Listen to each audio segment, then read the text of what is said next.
The ATP trial stands for the antidepressant trial of a P2X7 antagonist. The P2X7 antagonist is a new kind of anti-inflammatory drug. So the idea we're testing here is that some people with depression, particularly persistent depression, might benefit from addition of an anti-inflammatory drug, as well as the more conventional antidepressant drugs like SSRIs that they might already be taking. I think this is a very important trial. We haven't had new treatments for depression for many, many years. This is, I think, a fantastic opportunity for us to try a completely new approach. We know that a lot of people with depression, perhaps as many as a third of patients with depression, remain depressed even after they've been offered the conventional treatments already available. Depression and inflammation are very often associated with each other, and inflammation can cause depression.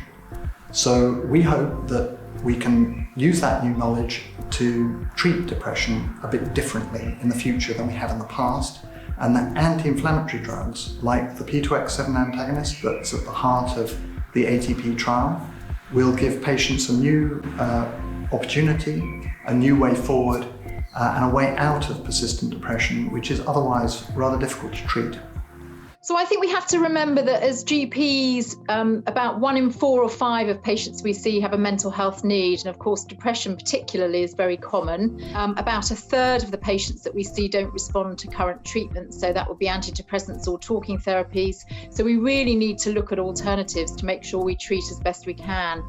And I think when you look at what the impact has on our patients when they do have depression, it affects everyday life, it affects jobs. We know that it isn't just our patients themselves, but also the impact it has on their families that makes a huge difference. If we have patients who come to see us and where we know that actually they're suffering from depression and that they would be keen to look at alternative treatments and participate in a trial, we make sure that they have the contact details of the trial organisers so that they can make contact and discuss whether or not they would be eligible.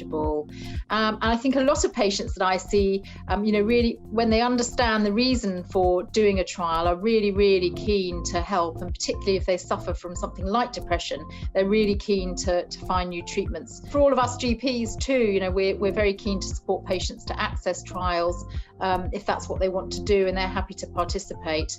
It's really important then that obviously we give the contact details to see whether our patients are suitable or not, and also just explain a little bit about what the trial involves. I've been a member of the trial steering group, and I've been helping to ensure that the trial was designed in such a way that it was acceptable to participants, and also to ensure that they received the right information about the study so that they could give their informed consent.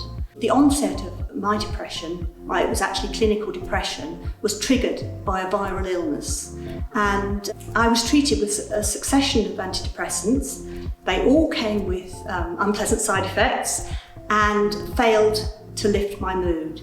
I've really thought about this quite a lot recently and wondered whether an anti-inflammatory drug, such as the one that's being trialled now, whether I would have benefited more from that treatment. We've not really had any new treatments for depression for a long time now, for many years. It's extremely common as a problem and really distressing for patients, as I say, very debilitating actually in terms of life and for families and wider society. And I think the recognition in this trial around the link between mind and body, physical and mental health is particularly exciting. So looking at the role of inflammation, we know a lot more about inflammation in terms of the conditions, the diseases it causes now than we did.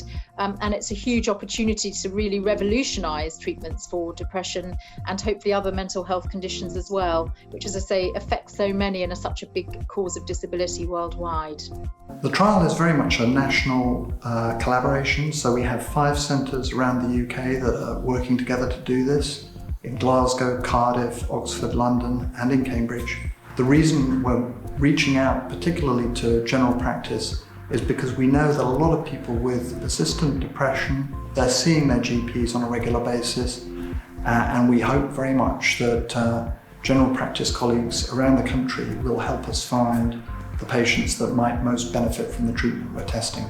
Anybody can sign up directly. You just find the trial website and there's a form there that will ask for some simple details, and then a member of the trial team will call back and talk to you in more detail about whether you're right for the trial. We need as many people as possible, and we need people who are aged between 18 and 60 years and from all around the UK.